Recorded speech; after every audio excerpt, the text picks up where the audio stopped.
Hi, my name is Marin, and if you were there that afternoon on the school courtyard, you probably remember me as that girl in the wheelchair, the one who fell, the one who made everyone uncomfortable just by existing. But no one remembers who pushed me, because that part was too convenient to forget. The sun had been unforgiving that day, typical for late spring in Westvale, a town too small to matter and too familiar to escape. The smell of cafeteria pizza still lingered in the air. Kids huddled around picnic tables, phones out, laughter slicing through the calm like razors. That was the backdrop. And there I was, just trying to get to the art building.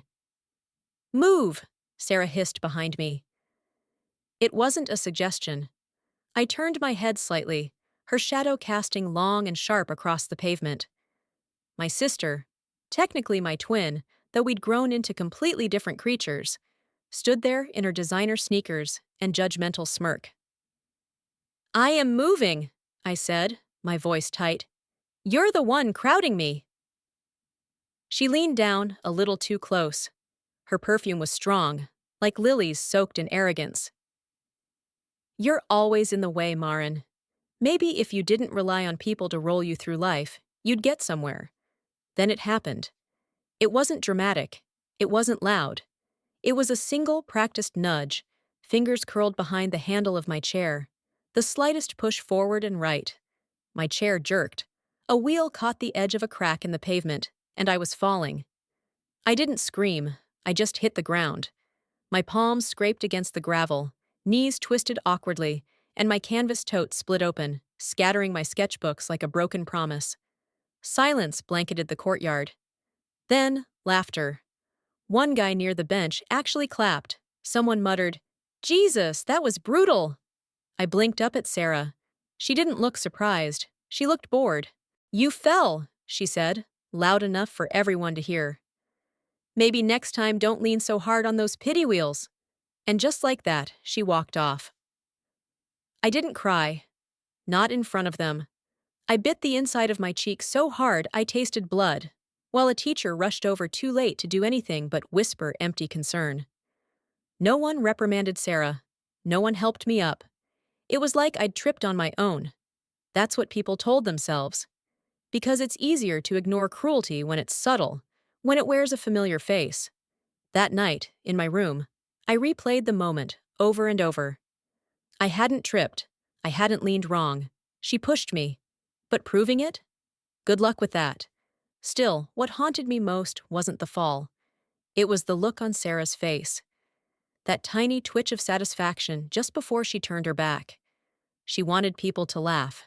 She wanted me humiliated. And the worst part? She'd probably get away with it again. The next morning, a video started circulating.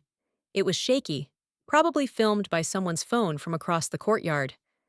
The clip caught the aftermath. Me on the ground, papers everywhere, my chair tipped sideways. The caption? When weakness meets gravity, struck fail queen. Hundreds of views, dozens of comments. I stopped reading after the sixth one said something like, "Why is she even at school? Just stay home and draw or whatever." Sarah shared it on her private Snapchat with 3 flame emojis. My parents didn't say anything. I waited for them to ask about the bandage on my knee, or why I skipped dinner. Nothing. When I finally mentioned what happened, Dad grunted. Well, maybe try to be more careful, okay? Sarah walked by at that exact moment, sipping from her Starbucks, not even bothering to look guilty. Mom just sighed. You know your sister has a lot on her plate, Marin. It's not easy for her either. I looked them both dead in the eyes. She pushed me. They blinked, exchanged glances, then back to their phones. Silence.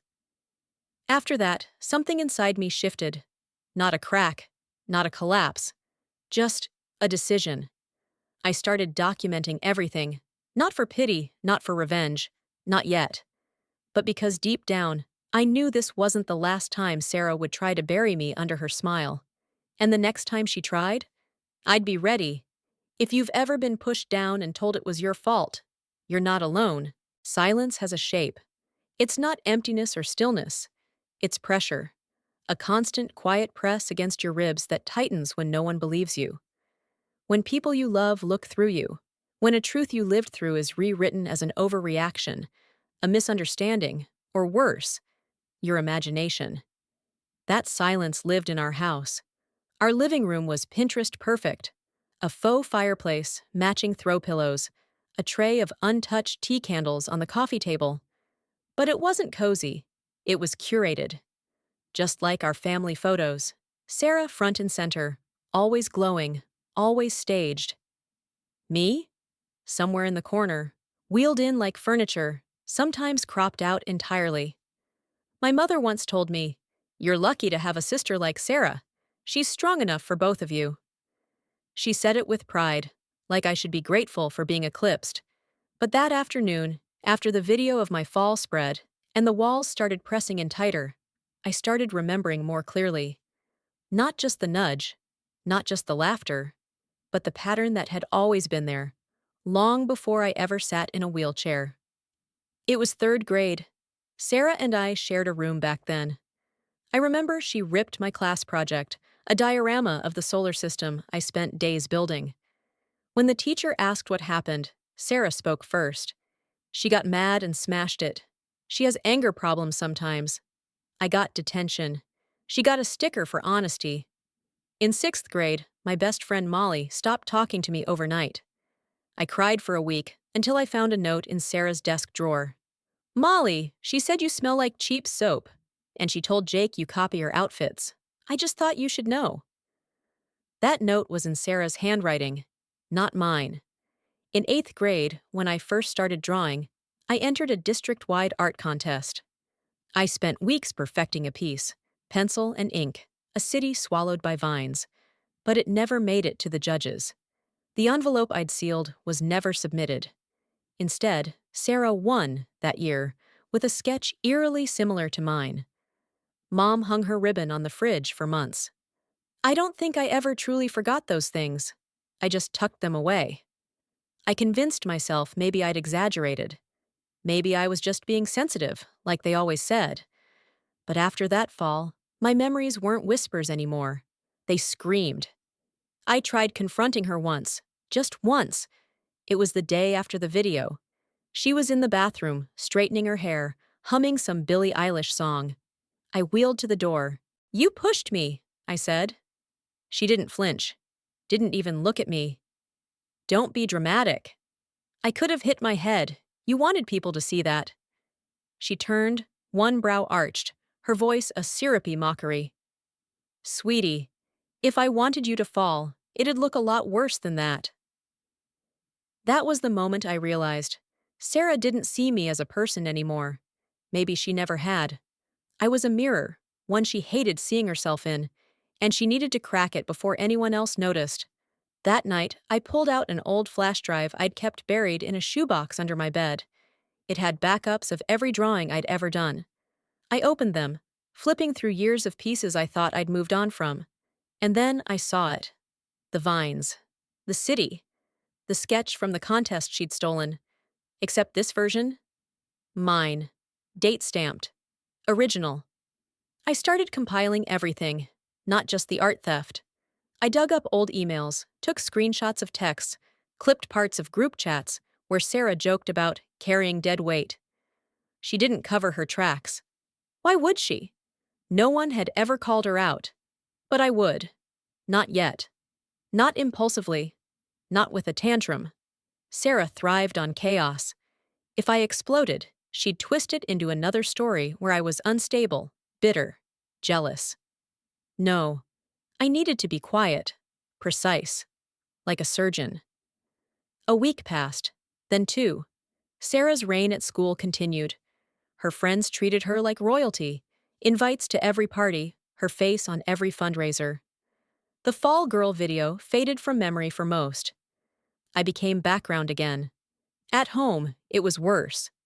Our parents acted like nothing happened. Mom asked me if I wanted to talk to someone. Not her, of course. Someone professional. "It might help you process your feelings, Marin. You've always been a little internal." Internal. As in, not loud enough to be heard. I declined. Instead, I turned my focus inward. but not in the way they meant. I studied the people around me, their tells, their habits.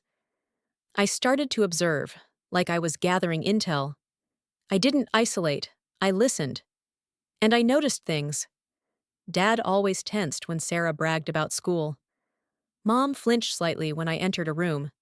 Sarah's cheerleader friend, Britta, had started hesitating before laughing at her jokes. There were cracks forming. I just needed to widen them. One night, I stayed up past midnight. I was tracing an old sketch onto a fresh canvas when I heard footsteps. Sarah was on the phone. Her voice was low but sharp. No, she doesn't know. Of course not. God, do you think she even has the original files? I deleted that crap months ago. Silence. A laugh. Yeah, well, it's not my fault she always leaves her stuff lying around. I just used it better. There it was. Confirmation. Clear as glass. And I recorded every word. If you've ever been gaslighted into silence, you'll understand why some truths take time to speak. The hallway outside the guidance counselor's office always smelled like pencil shavings and forgotten ambition. A place where dreams were laminated into brochures and shoved into slots labeled Your Future. That morning, the board had a new flyer. National Youth Arts Scholarship. Winner, Sarah Dayton, Westvale High School. I stopped, stared. My lungs didn't tighten. My heart didn't pound. Not at first. But something inside me sank, like a weight dropping from my ribcage to the pit of my stomach. Sarah's name, my school, my scholarship. 3 months earlier, I had submitted a portfolio to that same competition. Digital art, sketches, paintings. I'd spent weeks perfecting each piece, midnights filled with color corrections, sunrise edits, lines redrawn until my fingers cramped. I'd been shortlisted. I knew I had. Mrs. Kowalski, my art teacher, had told me I was a top contender, that she'd written the strongest recommendation letter she'd ever composed. And then, silence. No call, no email, just nothing. Now I knew why. At home, I waited until the house was quiet. Dad was in the garage fixing the broken leaf blower for the 3rd week in a row. Mom had her wine and true crime podcast voice on in the kitchen. Sarah was in her room upstairs, probably texting a dozen people how hard she'd worked to get that scholarship. I powered on my laptop, hands steady, breaths short. I opened the file directory from my backup drive, the one I kept offline. Every piece I had submitted, archived. I clicked through until I found the artwork that always felt the most personal. A portrait of a girl sitting under a collapsed bridge, holding a paintbrush instead of a weapon. The title? Reconstruction. I knew it the second I saw the winning piece posted in the article linked from the flyer. Same structure, same angle, same girl. But Sarah had retitled it Unbreakable, signed with a stylized SD. Even the caption was stolen. This piece represents surviving ruin, not by fighting, but by rebuilding what was lost. That was my line. I'd written it in my artist statement. I blinked slowly, my fingers hovering above the keyboard. My reflection stared back at me in the darkened screen, jaw clenched, eyes dry. No tears. I wasn't sad. I was done. I knocked on Mrs. Kowalski's office door the next morning. Hey, Marin, everything okay? Her voice was chipper, but she could see something was off. I slid my phone across the desk. The stolen art, my original, the signed version, the article. Her smile dropped. She went silent. I thought, you hadn't submitted, she said finally. I did. With your letter. I got confirmation. I never heard back. She exhaled slowly, her fingers pinching the bridge of her nose. I submitted both yours and Sarah's around the same time. Hers was all flash and minimalism. Yours had heart. I fought for yours. I have proof it was mine first, I said. All of it. Timestamps, raw files. And you're telling me she saw them? She copied the folder from my hard drive. I have a recording. Her jaw tightened. I'll need to take this to the department head, she said. But you need to know, it's going to get messy. Good, I said. Let it. That night, Mom was polishing wine glasses when I brought it up. She stole my work. She used it to win. There was a pause, just long enough to register as guilt. Don't be ridiculous, Marin. Sarah worked very hard on her submission. I have evidence. She took my files, used my art. Mom didn't blink. She was under so much pressure, you know that. Maybe she thought, maybe it was a misunderstanding. It wasn't. She confessed. I have the audio. Her voice turned sharp. You recorded your sister? Yes. That's invasive. That's proof. She didn't say another word, just walked away. Sarah cornered me the next morning by the car. You're making this really ugly, she said. You made it ugly when you took what wasn't yours. I am you, she hissed. Everything you do, I could do better. You should be thanking me for giving your art an actual audience. My body stiffened, but my voice stayed flat. You're not me. That's why you had to steal it. She scoffed, flipped her hair, and climbed into the front passenger seat like nothing had happened. I wheeled to the back seat alone. School buzzed with tension. Whispers followed me like shadows. A few kids had seen the article. A few knew the style didn't match Sarah's usual pieces. And the teachers? They were watching. Mrs. Kowalski kept her distance, but her eyes followed me in class. At lunch, Britta, Sarah's loudest supporter, avoided our table. She barely looked up when Sarah cracked a joke.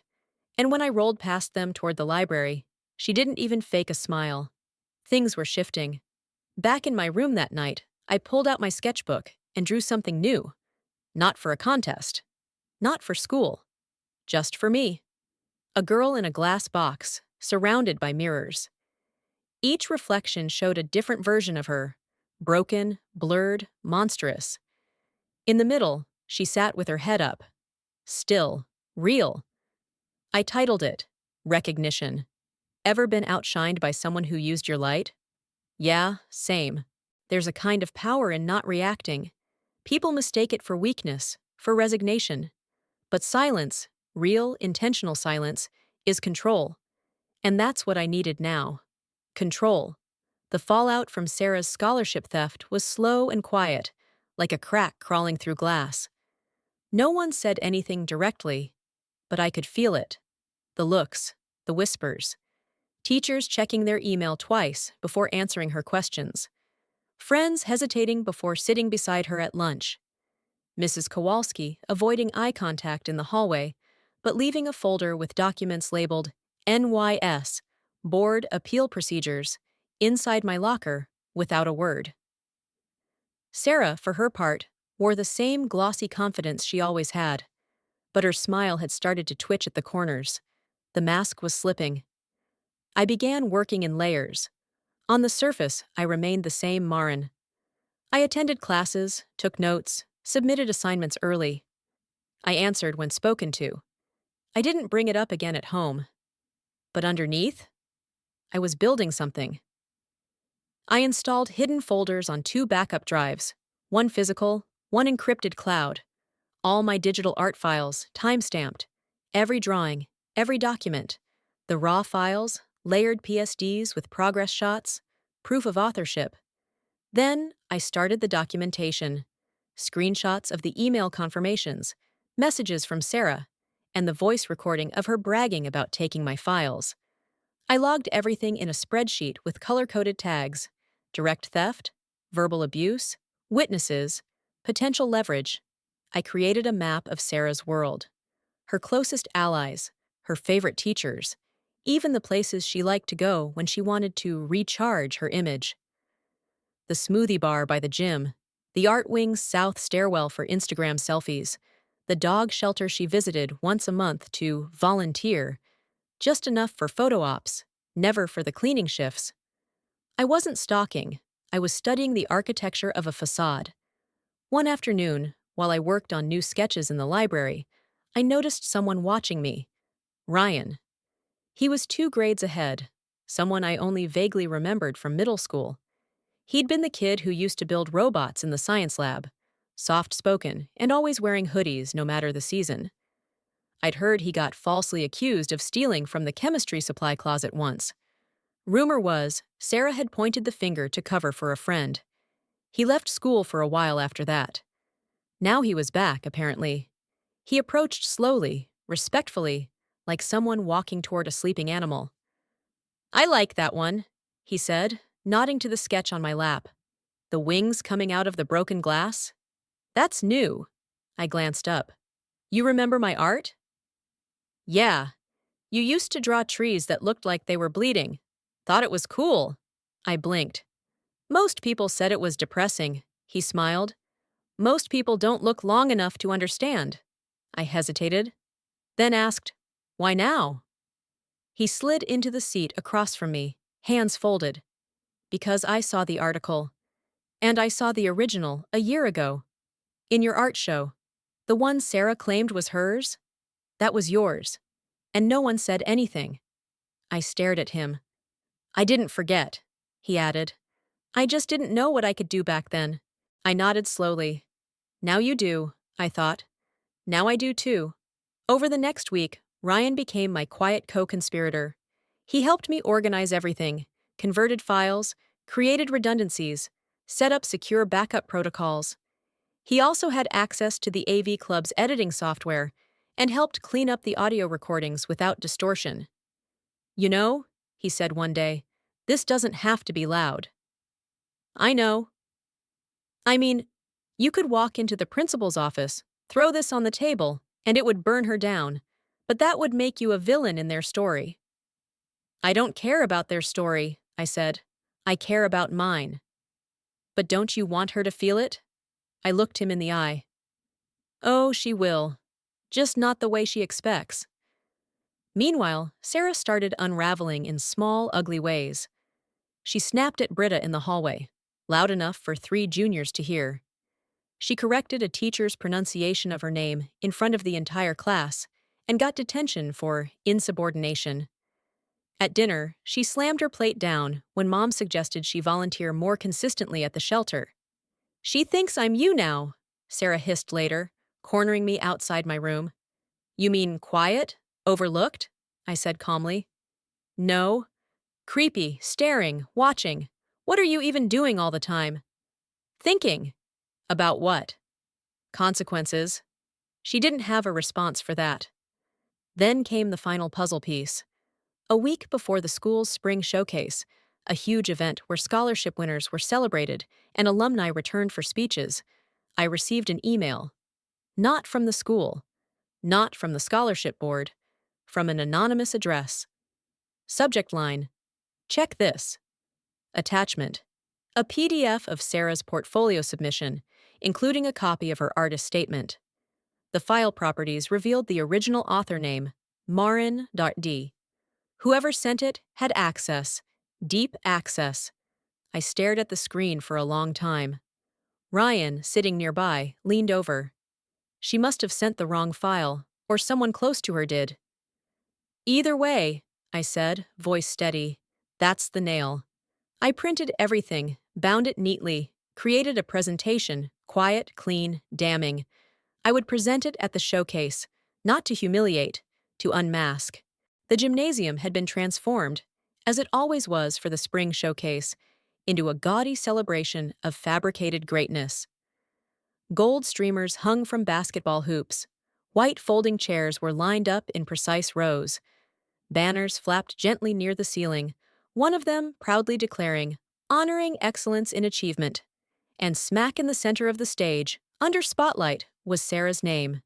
She had rehearsed for this night her whole life. People had already begun filling in. Faculty, parents, former alumni in tailored suits. Sarah moved through them with ease, her dress shimmering under the soft stage lights, her practiced smile touching every conversation. I stayed back near the technical booth, where Ryan was pretending to help the AV team manage the audio setup. His hoodie hood was pulled low, but he wasn't hiding. Just waiting. "You sure about this?" he asked quietly. "Yes." He handed me the clicker for the projector. "Once I cue it, there's no going back. There's nothing to go back to. I had rehearsed too. Not my words, but my conviction. I didn't need a speech. The evidence would speak loud enough. When Principal Harding tapped the mic and called the room to attention, the crowd fell into polite silence. The lights dimmed. He ran through the names of each student being honored that evening: academic standouts, athletes, performers. Then came the final recognition. And now, for our most prestigious distinction. This year's National Youth Arts Scholarship was awarded to a young woman whose vision, creativity, and drive have inspired not only our faculty, but artists across the country. Please welcome Sarah Dayton. Applause.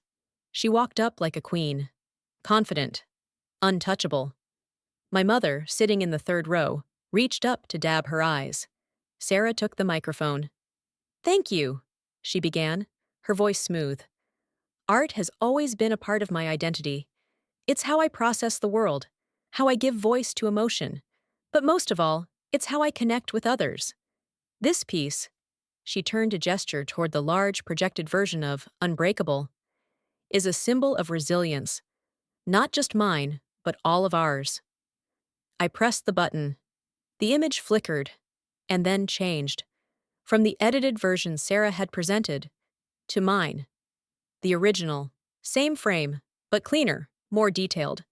Signed in the corner, MD. The silence was instant. The applause had died mid-clap. "What?" Sarah stuttered, blinking. I rolled forward. "I'd like to share something," I said, addressing the room. My voice was calm, loud enough to carry, but not dramatic. I wasn't here to make a scene. I was here to set the record straight. That piece, I continued, pointing to the screen, was created in March of last year. I have the original files, process shots, and timestamps. I submitted it with my application to the same scholarship. What Sarah submitted was a copy, edited slightly, retitled, signed with her initials. The projector shifted to a comparison slide. The exact same sketch lines, my brush layers, side-by-side versions. Gasps rippled through the crowd. Some parents leaned forward. A few teachers stood up. Sarah's face went pale. She also copied my artist statement, word for word, I said, and presented it as her own. I clicked again. The PDF file opened. Sarah's name listed as the author, but the metadata clearly marked my user ID. The final blow. "I don't say this to humiliate anyone," I added, letting the quiet return. "But I believe in accountability, and I believe the truth deserves its place here, just like any artist does." The silence was different now. Heavier. Honest. Principal Harding looked like he wanted to disappear into the floor. Then Sarah did the one thing I didn't expect. She laughed. Sharp, cold. "Are you serious?" she spat. "You're really going to pull this stunt in front of everyone? Because what? Because you couldn't handle not being chosen?" I stared at her. She was unraveling. "You've always hated that I was better," she snapped. "You've always wanted to make me the villain because you couldn't stand being pitied." "Sarah," Mom whispered from the front row, eyes wide. "Stop." "Why?" "She's been plotting this for months. I bet she faked those files." "She didn't," Ryan said suddenly, standing in the back. "She didn't fake anything. I helped her recover them, from her original drive. They were all time-stamped, all intact. Your name wasn't on a single one of them." Sarah's mouth opened, then closed. Murmurs began spreading, parents shifting uncomfortably, teachers whispering. Britta stood up slowly. "I saw her drawing that piece last year, at lunch, in the library. I remember because I said it looked like something from a dream." Now Sarah was completely still. It was over. I clicked the final slide. "Thank you." Then I left the stage. Behind me, the crowd buzzed louder. Administrators began talking over one another. Someone called for an emergency meeting. I didn't stop walking. Outside, the air was cool, sharp. Freedom had a sound, and it was the absence of pretending. When Ryan caught up to me, I looked at him and said, "She'll never forgive me." He shrugged. "That wasn't the goal." No, it wasn't. We didn't speak for a while after that. just stood beneath the parking lot lights, letting the night breathe around us. You don't need revenge when the truth is loud enough to echo. Ever been silent for so long that the truth felt louder than a scream? Yeah, that. The morning after the showcase, the house was too quiet. Not the peaceful kind of quiet. The kind that draped over everything like a shroud, heavy and brittle, as if one wrong word might cause the entire structure to collapse. My parents avoided eye contact. Sarah didn't come down for breakfast. The air smelled like burnt toast and unease. I sat at the table, slowly buttering a slice of toast I didn't plan to eat. Across from me, my father skimmed the news on his tablet with his jaw clenched tight, his thumb tapping the edge like a metronome. My mother sipped her coffee too quickly, the cup rattling against the saucer when she set it down. No one mentioned the showcase. Not the video. Not the slideshow. Not the way Sarah had crumbled in front of an auditorium full of people, or the awkward hush that followed us all the way home. Finally, I broke the silence. I'm leaving. My father looked up slowly, his mouth open, as if a response had been preloaded, but he hadn't quite decided whether to deliver it. My mother blinked. Leaving? What do you mean? I'm going to Aunt Lee's. She already said yes. Mom's fingers tightened around her mug. You talked to her about this before us? I had to, I replied, voice even. I needed to make sure I had somewhere safe to go. Safe? Her voice cracked just slightly. Marin, this is your home. No, this is Sarah's kingdom. I've just been living in the shadows. Dad exhaled, loud and forced. Let's not be dramatic. I turned to him. I was pushed out of my chair, publicly humiliated, gaslighted for years, and when I exposed it, you both pretended like it was an inconvenience. That's not drama. That's reality. He looked away. Mom finally spoke again, her voice quieter. We didn't know how to help. You didn't even ask what happened. No one had. Not really. My decision didn't come from rage. Not anymore. I wasn't trying to punish them. I just didn't want to live somewhere I had to convince people I mattered. I wheeled myself away from the table without waiting for a response. Upstairs, I packed what little I needed. A few clothes, sketchbooks, my hard drives, and the one photo I kept hidden in a drawer. Me and my dad at the zoo, back before everything fell apart. I wasn't taking it because I missed him. I was taking it because it reminded me there was a time I was seen. In the hallway, Sarah's door was cracked open. She sat on her bed in silence, staring at her phone. Her face was blank, makeup-free. She looked tired, small. I didn't plan to say anything, but she did. You got what you wanted. Congrats. I paused. What I wanted was to be heard. You made it impossible. She didn't respond. Just looked at me with something that wasn't quite regret, but wasn't hate either. I stepped closer to her doorway. You can be better than what you did to me, but it's not my job to wait around and find out if you will. That was the last thing I said to her. Aunt Lee's house was a small colonial outside of town, painted dusty blue with creaky stairs and a porch swing that made the best kind of noise when the wind hit just right. It wasn't fancy, but it felt like breath, like space. She greeted me at the door with open arms and eyes that didn't pity me, just saw me. We didn't talk much that first night. I unpacked slowly. She left hot tea outside my room and a note that read, "Take your time. You're home now." That was the first time in a long time I cried. Not because I was sad, but because I felt safe enough to. Over the next few weeks, something inside me began to regrow. It wasn't confidence, not yet, but something quieter, like a root system finding water again. I enrolled in a local art institute, a small but respected program. My application included my full, untouched portfolio under my own name. No edits, no corrections, just truth. And they didn't just accept me. They gave me a scholarship, a real one. No stolen spotlight. No fake smiles. The director even said, "We saw something raw in your work, something honest." For once, I didn't shrink from the compliment. I accepted it. I still carried some of the weight. Trauma doesn't vanish just because you walk away, but it gets lighter when you stop carrying other people's lies. One afternoon, I received a small package at Aunt Lee's house. Inside, my old sketchbook, the one I thought Sarah had thrown away years ago, the one that had been missing since sophomore year. There was no note, no explanation, but in the corner of the last page, written in unfamiliar handwriting, were 5 words: I should have protected you. Dad. I didn't know if it changed anything, but I knew what I had to do. I took out a new sketch pad, and I began again. Healing isn't a montage.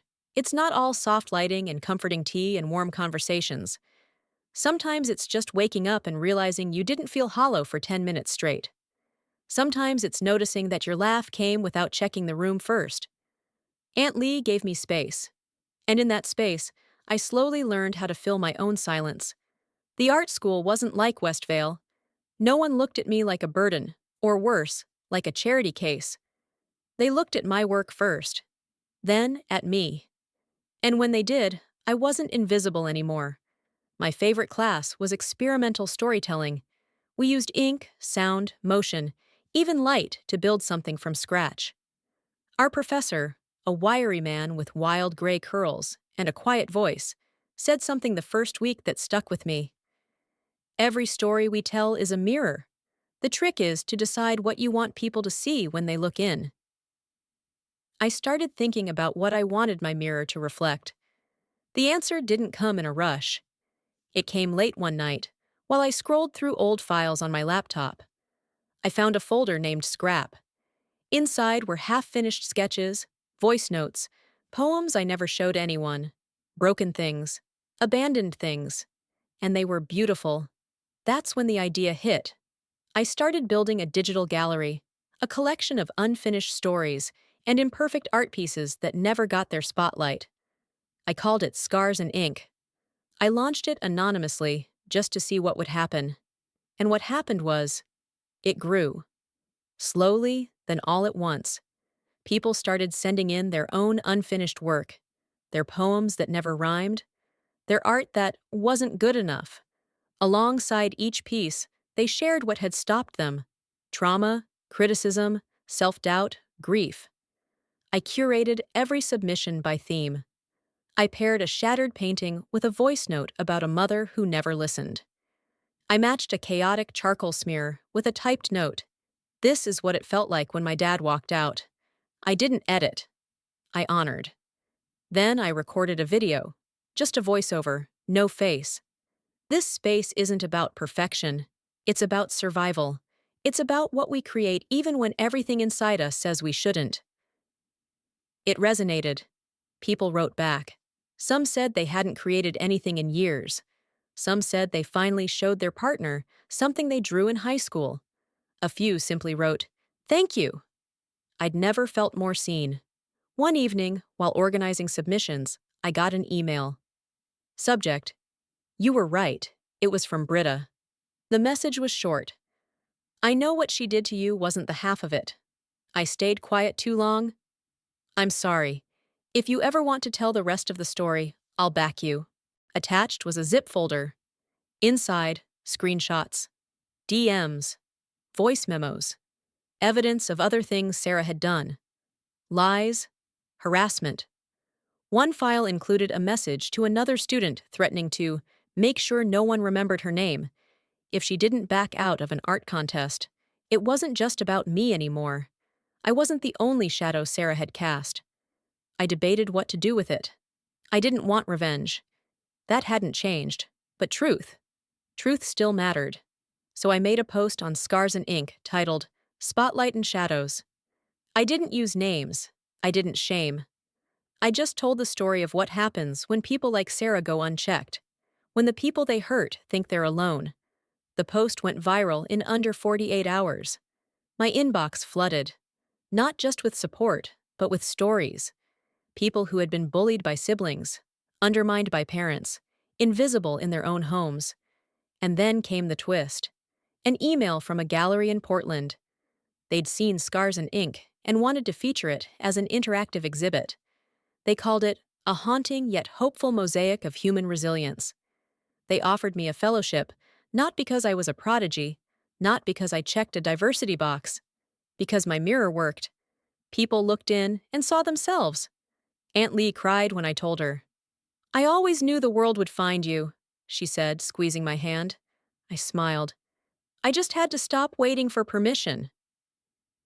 Later that night, Ryan called. He'd seen the exhibit post. We hadn't spoken much since I left Westvale. He respected space the way only someone who's been through real silence understands. "I knew it would be you," he said. "Always did. You helped build it. Maybe, but you lit it." A pause. Then his voice softened. "Proud of you, Mar." "Thanks, Rye." It wasn't romantic. Not exactly. But it was something more permanent. A tether to who I'd become. I wasn't whole, not yet. But I wasn't broken anymore either. I was rebuilding. And this time, I was choosing every brick myself. If you've ever turned pain into purpose, this chapter is yours. The gallery smelled faintly of varnish and old wood.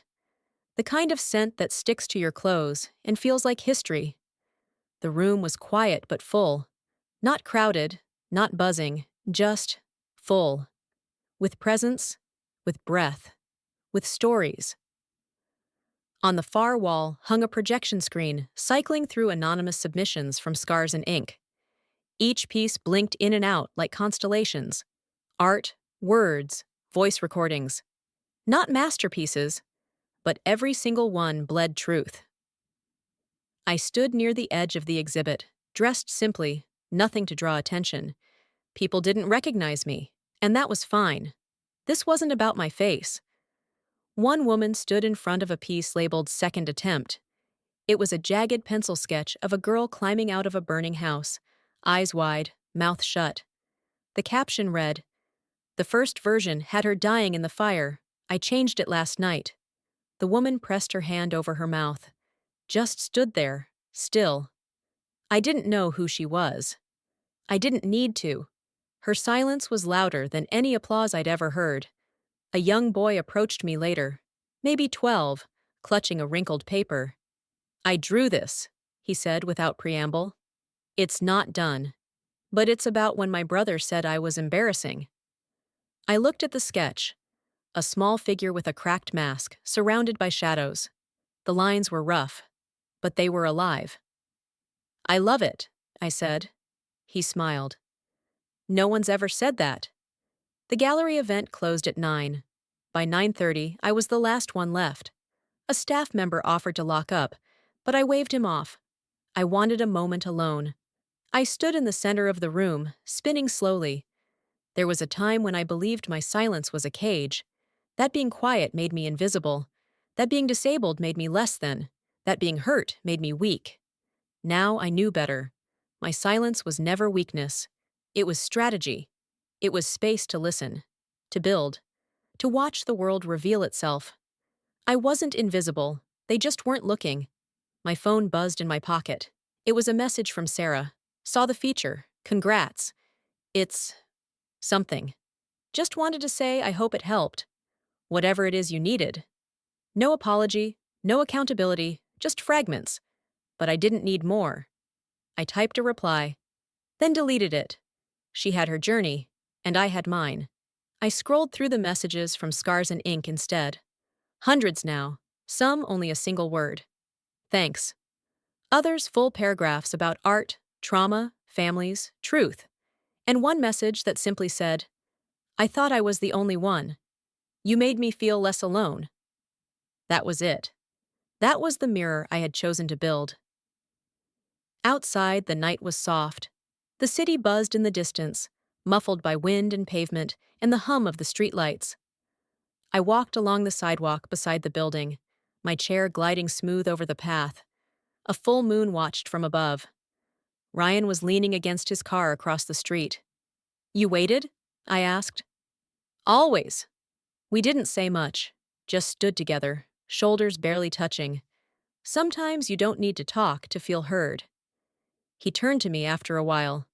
"What's next?" I smiled. "I don't know, but I'll paint it." Looking back, I've learned that healing doesn't always look like justice, and sometimes walking away is the most powerful move you'll ever make. I spent so long trying to be heard by people who only saw what they wanted to, but the moment I stopped chasing their approval was the moment I found my own voice. If you've ever felt invisible, I want to remind you, your story matters, even if no one clapped when you told it, even if it was messy, unfinished, or quiet. Especially then. Have you ever had to rebuild yourself after someone broke you? What did that look like for you? If this story touched something in you, let me know where you're watching from, or share your thoughts in the comments. And if it didn't connect, tell me why. Let's talk. If you're still here, hit subscribe to follow more stories like this. We're just getting started.